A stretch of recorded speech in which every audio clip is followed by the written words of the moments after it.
What is good, people? Satsuki the Savage here, and today I'm going to be giving my first impressions of Sing Yesterday for Me.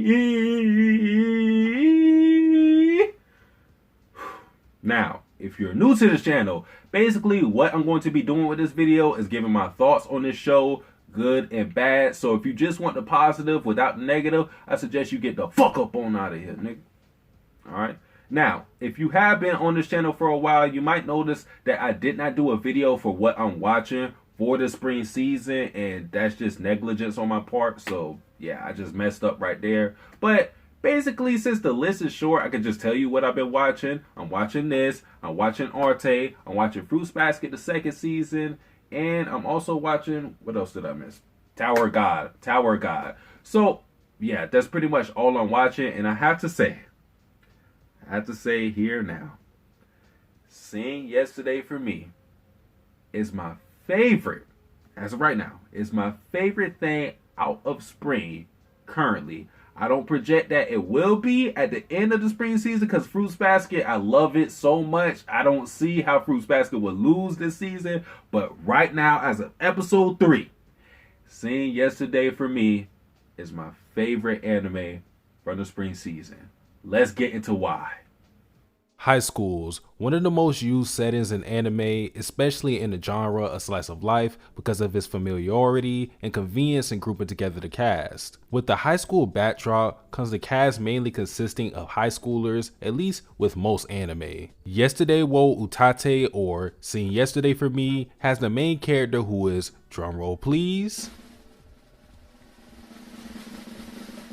a former college student. And good to know, others in the cast are also adults, because if they weren't, this series might be a little creepy considering it's a romance. While having a show not primarily based at high school with high school characters isn't anything to rave about by itself, I'm just happy I don't have to follow angsty teens for the millionth time, because kids stink. Now, on to the synopsis. Sing Yesterday for Me follows Rikuyo Uzumi, a former college student and current convenience store clerk whose days are mundane. Rikuyo has no ambition to chase any grandiose goals, nor does he have one, so his life is pretty mid. However, thanks to Rikuyo's encounter with two different people, one a former love interest and the other some weird ass raven girl, he starts to find color in his monochrome world. And as a side note, it seems as if the time is set possibly in the 90s, seeing how rotary payphones are a thing. This time around, I'm not going to bore you guys with information on the staff, studio, and all that other shit, because I want to get to why so far,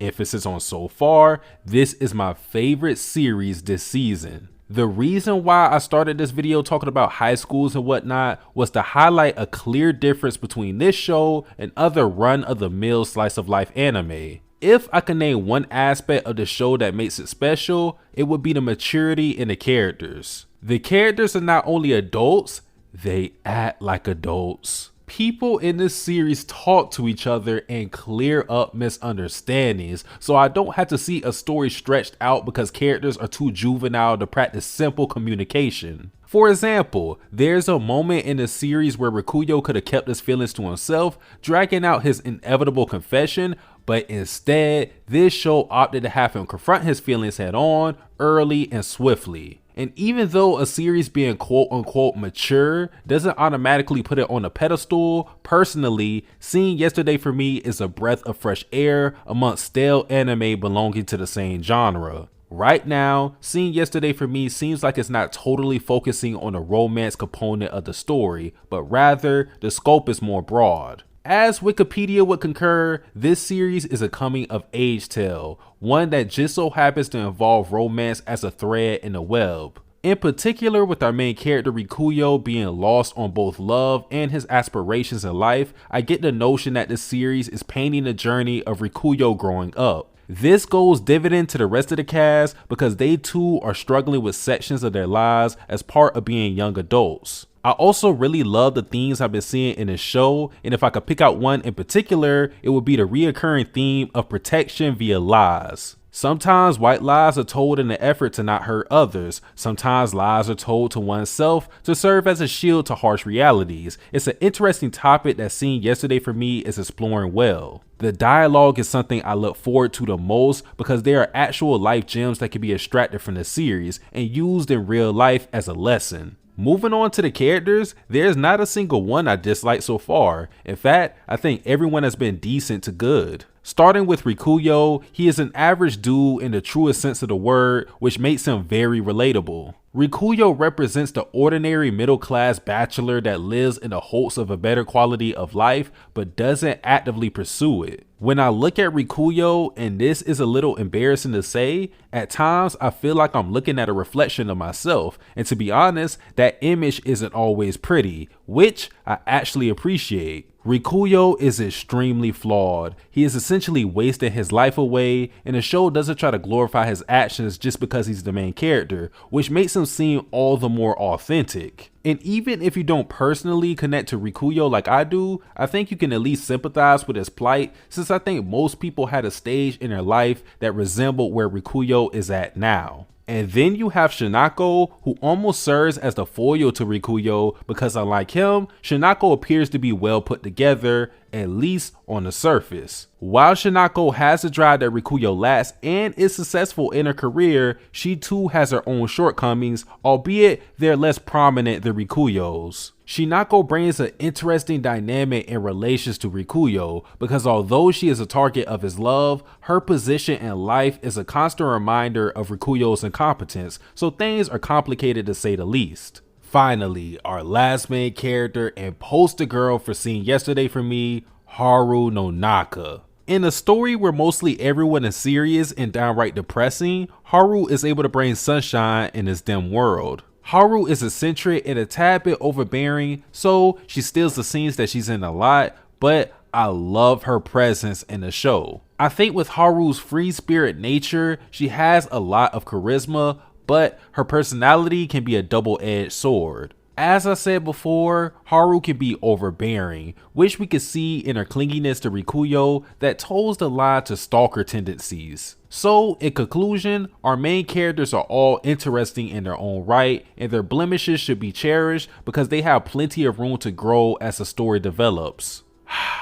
Now that the praise is at its end, allow me to get into my bitchin' bag, filled with negative criticisms and other concerns with the series. First, there are the chance encounters that happen repeatedly in the show that kills any suspension of disbelief. While I'm aware that coincidences are real and that this is an anime, these meetings of fortune make me feel like the story is set in a small ass Blade arena, so characters will run into each other whether they want to or not. Next, I'm not exactly a fan of how the romance in the series has been established, specifically with Haru because it felt totally unrealistic and overly dramatic. Listen, I may be too jaded at the idea of love at first sight, but Haru's situation just rubbed me the wrong way because it came off as laughably far-fetched. I would explain in more detail, but I don't want to spoil, so I'll let you guys be the judge of that ordeal yourselves. For this next one, it's going to sound weird and the fault doesn't entirely fall on the show,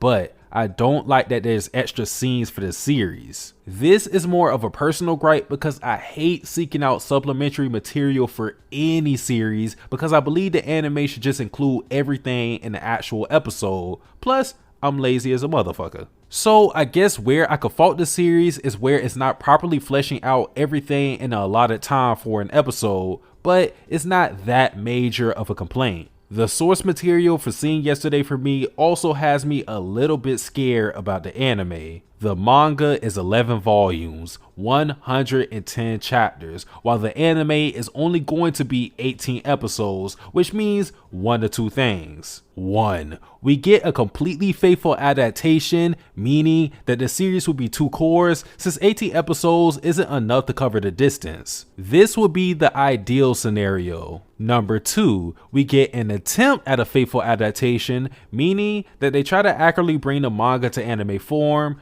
but we don't end up having a season 2 or everything is rushed to all hell. But wait, there's a third option. And number 3, we go the anime original route, which may not be a bad thing, but the question is, should we put our faith in Studio Doga Kobo? I, for one, have no idea. With all of that being said, just from the vantage point of an anime only person of the series, seeing Yesterday for me so far has been enjoyable, and I trust that this trend will last. If you wish to experience seeing Yesterday for me for yourself, you can catch it in the clutches of Verb and Crunchyroll. All right, people, that wraps up my first impressions of seeing Yesterday for me. Let me know what you guys think of this show if you've already watched it. If you haven't watched it, let me know if you will get into the show based on this video, whatever. But guys, that is it for the video. If you like this video, like, comment, subscribe. Satsuki the Savage, I am out. Tasting your soul, you're not in control, just giving you goals. Scared of your past, the future is closed. The start is the end is a start. They both are the same, can't tell them apart. Nigga, that's cuz the intro was the outro.